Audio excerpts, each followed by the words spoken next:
السلام علیکم ناظرین، ایک نیا ویلاگ لیے آپ کی خدمت میں حاضر ہوں۔ میں آپ کا اپنا میزبان زیب قریشی۔ آپ سے درخواست ہے کہ ابھی تک اگر آپ نے ہمارا یوٹیوب چینل سبسکرائب نہیں کیا ہے تو یوٹیوب چینل کو سبسکرائب کر لیجئے۔ زیب قریشی ٹی وی کے نام سے ہمارا چینل ہے۔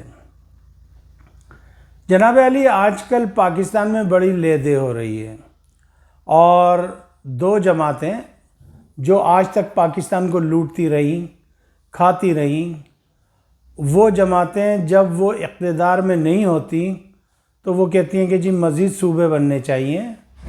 وہ جماعتیں پیپلز پارٹی جب وہ اقتدار میں ہوتی ہے تو کہتی ہے پنجاب کو توڑ دو، پنجاب کے الگ صوبے بنا دو۔ چونکہ پنجاب بہت بڑا ملک ہے لیکن سندھ کو ہاتھ نہ لگاؤ۔ تو بھائی میں بتا دینا چاہتا ہوں، سندھ کے اندر دو صوبے تو فطری ہیں۔ ایک خیرپور، چونکہ خیرپور ریاست تھی اور خیرپور کا جو راجہ ہے وہ ابھی بھی اپنے محل میں رہتا ہے، تو آپ ایک خیرپور ریاست بنا دیجئے، اور اس کا جو ہے تا حیات وزیر اعلیٰ جو ہے خیرپور کے جو راجہ مہاراجہ ہیں ان کو بنا دیجئے، یا گورنر بنا دیجئے۔ آدھے سے زیادہ اختیارات خیرپور کے راجہ کو دے دیجئے۔ یہ کیا بات ہو کہ مرسو سندھ نہ ڈیسوں؟ تو بھائی سندھ مانگ کون رہا ہے؟ سندھ کی خیرپور جو ہے وہ پارٹ آف سندھ نہیں تھا۔ Before partition it was a separate state. Khairpur separate state تھی۔ Bahawalpur it was a separate state. There is a separate state. Swat is a separate state. تو بھائی آپ انہی کو جو راجاؤں سے آپ نے لی تھی انہی کو صوبوں میں کنورٹ کر دیجئے۔ جب تک آپ اکائیوں میں نہیں لائیں گے ملک ترقی نہیں کرے گا۔ اسی طریقے سے کراچی جو ہے وہ بمبئی کے ساتھ تھا، اس کو بمبئی سے جو ہے نکالا گیا، پھر سندھ کے اندر شامل ہوا۔ ہم یہ نہیں کہتے کہ آپ سندھ کو جو ہے توڑ دیں، بلکہ ان کو آپ بنیادی طور پہ ایسا کر دیجئے کہ بہترین طریقے سے صوبے کا انتظام چل سکے۔ صحیح ہے، لیکن آپ وہ بھی نہیں کرنا چاہتے۔ دیکھیں، سب سے بڑی غلطی پیپلز پارٹی نے کیا کی ہے کہ جو بلدیاتی اختیارات تھے وہ اپنی مٹھی میں لے گئے صوبائی حکومت میں۔ جب سے یہ ترمیم 18 ہوئی ہے اس کے بعد انہوں نے بیڑا غرق کر دیا، ساری کی ساری ایسی کی تیسی کر دی انہوں نے۔ تو بھائی کراچی کو جو کہ کیپٹل تھا، جو کبھی روشنیوں کا شہر کہلاتا تھا، جس کے اوپر ہم سندھ کے رہنے والے سندھیوں کو بڑا ناز تھا، فخر تھا کہ بھئی پاکستان ہمارا ملک ہے، اور پاکستان کے چاروں صوبوں میں جس صوبے میں سب سے زیادہ ترقی ہو رہی ہے وہ پاکستان ہے، اور پاکستان وہ صوبہ سندھ ہے، اور سندھ جو ہے اس کے جس شہر میں ترقی سب سے زیادہ ہے، جس کو دنیا کے لوگ روشنیوں کا شہر کہتے ہیں، جہاں کی راتیں جو ہے لوگ جاگتے تھے، وہ تھا کراچی۔ آج کراچی کا بیڑا غرق ہو گیا۔ تو بھائی بات یہ میں یہ کہتا ہوں کہ میاں عامر نے جو بیان دیا ہے، دنیا ٹی وی کے جو کرتا دھرتا ہے، ڈویژن میرے خیال میں سب سے بہترین ہے کہ سندھ کے اندر کتنے ڈویژن ہیں؟ کراچی ڈویژن ہے، حیدرآباد ہے، دادو ہے، بدین ہے، لاڑکانہ ہے، سکھر ہے اور تھرپارکر ہے میرا خیال۔ تو ان لوگوں کو جو ہے صوبے پر کر دیجئے۔ اب مثال کے طور پہ تھرپارکر جو ہے اس کو صوبہ بنا دیجئے، چونکہ وہاں پہ پہلے جو ہے سوڈا راج کی حکومت تھی۔ یہ جو اپنے سوڈا جو ہے تھرپارکر، یہ جو سارا یہ جو علاقہ ہے عمر کوٹ، رنی کوٹ، یہاں پہ یہ سارا یہ جو ڈھاٹ کی بولی بولتے ہیں اس کو ایک صوبہ قرار دے دیجئے۔ اس میں میرپور خاص یہ سارا آ جائے گا، سمجھ آئی؟ اس طرف جو ہے آپ خیرپور پہ چلے جائیے، خیرپور کو ایک صوبہ بنا دیجئے۔ لیکن آپ کی سمجھ میں نہیں آ رہی، آپ نے اپنی آنکھوں پہ تعصب کی اینک لگائی ہوئی ہے۔ اور وہ تعصب کی اینک جب نکلے گی، جب اللہ نہ کرے میرے منہ میں خاک کہ کچھ الٹ غلط سلط ہو جائے گا۔ آج تمام جو قوم پرست ہیں وہی کہہ رہے ہیں کہ مرسو مرسو سندھ نہ ڈیسوں۔ بھائی تو سندھ کو کون لے رہا بھائی؟ آپ رکھ دیں اس کا نام، اس صوبے کا نیا نام رکھ دیں، سندھ ایک یا سندھ جنوبی، سندھ مشرقی، سندھ شمالی، سندھ مغربی، سینٹرل سندھ، اس طریقے سے کچھ رکھ دیں۔ سندھ تو وہیں کا وہیں ہے۔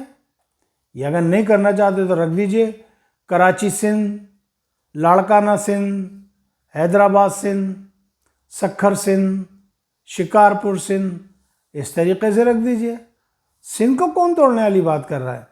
جو سندھ میں رہنے والے لوگ ہیں، دیکھیں اس سے یہ ہوگا کہ نظام بہتر ہوگا۔ جب سندھ کے پاس زیادہ فنڈز ہوں گے، مطلب ان صوبوں کے پاس، تو وہ بہتر طریقے سے جو ہے پرفارمنس ادا کر سکیں گے۔ مجھے اچھی طریقے سے یاد ہے جنرل ضیاء الحق نے وافر مقدار میں عبدالستار اغوانی کو فنڈز دیے کراچی کے لیے، اور اس زمانے میں جو کام ہوا ہے نا کراچی کے لیے، میں نے ایسا کام کبھی بھی نہیں دیکھا۔ نہ میں نے فاروق ستار کے دور میں دیکھا، نہ مصطفیٰ کمال کے دور میں دیکھا، کسی کے دور میں نہیں دیکھا۔ اس زمانے میں زیرو سے لے کے وہ لوگ چلے تھے، اور انہوں نے جو ماسٹر پلان تیار کیا تھا آج بھی اسی ماسٹر پلان پہ کام ہو رہا ہے۔ اللہ غریق رحمت کرے، میرے پھوپھی کے بیٹے تھے ظہیر الدین عرف پپن، ان کا تعلق جمعیت علماء پاکستان مولانا نورانی گروپ سے تھا۔ جب وہ کونسلر بن کے آئے، انہوں نے نالے کے اوپر پلیاں بنائیں جس کے اوپر لوگوں نے قبضہ کیا ہوا تھا، کئی دہائیوں سے قبضہ کیا ہوا تھا۔ وہ اتنا زبردست آدمی تھا، انہوں نے کہا نہیں، جہاں روڈ ہے تو روڈ ہے، جہاں پارک ہے تو پارک ہے، وہاں بھینسیں نہیں بن سکتی، وہاں پارک ہی ہوگا۔ تو بات یہ ہے کہ ہمیں سوچنا پڑے گا۔ ادھر مریم کہہ رہی ہیں کہ جی ہم پنجاب کو نہیں ٹکڑے ہونے دیں گے، تو نہیں ہونے دو بھائی، کون منع کر رہا ہے؟ رہتے رہو۔ اور دوسری بات یہ، میں یہاں پر پنجابی عوام سے مخاطب ہوں جو صوبہ پنجاب کے رہنے والے ہیں۔ اگر میں پاکستان کی بات کرتا تو پورے پاکستان سے، یہاں میں بات کر رہا ہوں پنجاب کی، تو پنجاب میں رہنے والے پنجابی ہیں، سندھ میں رہنے والے سندھی ہیں، بلوچستان میں رہنے والے بلوچی ہیں، خیبر پختونخوا میں رہنے والے پشتون ہیں، گلگت بلتستان میں رہنے والے گلگت بلتستانی، کشمیر میں رہنے والے کشمیری۔ میں یہاں پر پنجاب کے رہنے والے پنجابیوں سے عرض کرنا چاہتا ہوں کہ حضور، اگر آپ نے اپنے صوبے کو مزید ترقی دینی ہے تو اس کو مختلف اکائیوں میں اور کر دیجئے۔ بہاولپور ایک اسٹیٹ تھی، جہاں تک نواب بہاولپور کا راج تھا، اس کو ایک صوبہ بنا دیجئے۔ اللہ خیر سے اللہ۔ اگر آپ کو لگتا ہے جی بہاولپور بہت بڑا ہو جائے گا تو اس کو ڈویژن میں کر دیجئے کہ بھئی یہ ملتان ڈویژن اور یہ بہاولپور ڈویژن، الگ الگ کر دیجئے، اس میں کیا ہے؟ لیکن آپ کو کرنا پڑے گا، اگر نہیں کریں گے تو ہاتھ سے گیم نکل جائے گی۔ بس اتنا سا کہنا تھا چلتے چلتے یہ کہ بلوچستان میں آپریشن ہو رہا ہے، اور بڑا کامیاب آپریشن ہو رہا ہے، اور بہت سے آپریشن تو ایسے ہو رہے ہیں جو ہمیں پتہ بھی نہیں ہوتا، ہماری آرمی کر جاتی ہے۔ ادھر خیبر پختونخوا میں بھی آپریشن ہو رہا ہے۔ کچھ میں نے دیکھا ہے ویلوگر یا صحافی، وہ ایسا پیش کرنا چاہتے ہیں جیسے حکومت پاکستان کچھ کر ہی نہیں رہی ہے۔ ایسی بات نہیں ہے بھائی، آپ اپنے منہ کو جو ہے نا لگام دیں تاکہ ہمیں پتہ لگے کہ کیا ہو رہا ہے اور کیا نہیں ہو رہا۔ تو اسی طرف ادھر ہندوستان کی بارڈر پہ جو ہے پاکستان نے اپنی آرمی ڈپلائڈ کرنا شروع کر دی ہے۔ تیسرا ایران کا معاملہ چل رہا ہے۔ چوتھا جو ہے سعودی عرب جو ہے اس کی یمن کے ساتھ پنگا پھنس گیا ہے، سینگ پھنس گئے۔ اللہ تعالیٰ خیر کرے، رحم کرے۔ یہی تو تیسری عالمی جنگ عظیم ہے۔ یہ جنگ عظیم پتہ ہے کب سے شروع ہوئی ہے؟ 9/11 سے۔ میں نے اس وقت ہی کہا تھا دس از دا تھرڈ ورلڈ وار، سمجھے؟ جب بش نے کہا تھا جونیئر نے کہ کیا کہا تھا اس نے؟ Crusade has begun. اس کے ورڈ مجھے آج تک ان کانوں میں گونجتے ہیں کہ crusade has begun، یعنی صلیبی جنگ کا آغاز ہو چکا ہے۔ اب یہ مسلمان جتنا پٹیں گے، پٹ پٹ کے کندن بنیں گے، اور پھر جو ہے ایک آگے چلیں گے۔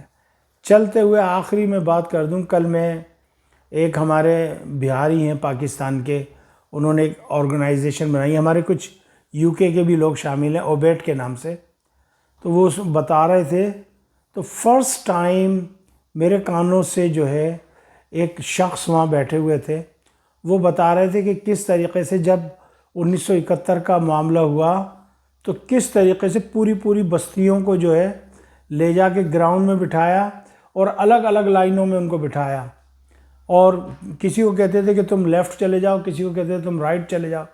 جو لیفٹ گیا اس کا آج تک پتہ نہیں ہے وہ کہاں گیا، اور جو رائٹ گیا اس کو جیل میں ڈال دیا یا سزا دی، کیا دی۔ بہرحال ابھی بھی جو میرے اندازے کے مطابق ایک بہت بڑی تعداد میں ہمارے پاکستانی ابھی بھی بنگلہ دیش میں ہیں۔ میں حکومت پاکستان سے درخواست کرنا چاہوں گا کہ ان پاکستانی لوگوں کو، اچھا اس میں بہاری نہیں ہے، اس میں دوسرے بھی ہیں، اس میں پنجابی بھی ہیں، پٹھان بھی ہیں، بلوچ بھی ہیں، سندھی بھی ہیں، جو وہاں پھنس گئے کسی وجہ سے۔ وہاں پہ یو پی کے بھی ہیں، وہاں پہ راجستھانی بھی ہیں، بمبئی کے بھی ہیں، خالی صوبے بہار کے لوگ نہیں ہیں، وہاں بہت سارے لوگ ہیں۔ تو پلیز ان کے لیے کچھ کریں، اور ان کی آپ جتنی زیادہ سے زیادہ ہیلپ ہو سکے کریں۔ ماشاءاللہ اس وقت جو بنگلہ دیش گورنمنٹ آئی ہے وہ کافی ہیلپ کر رہی ہے۔ اب یہ کام ہماری حکومت کا ہے کہ ہم ان کو عزت کے ساتھ لا کر اور پاکستان میں بسائیں، یہ ہماری ذمہ داری ہے۔ باقی اللہ اور اللہ کا رسول جانتا ہے کہ ہم کیا کر سکتے ہیں اور کیا نہیں کر سکتے۔ مجھے اجازت دیجیے گا، اپنا خیال رکھیے گا۔ السلام علیکم ورحمۃ اللہ وبرکاتہ۔ پاکستان زندہ باد، افواج پاکستان پائندہ باد۔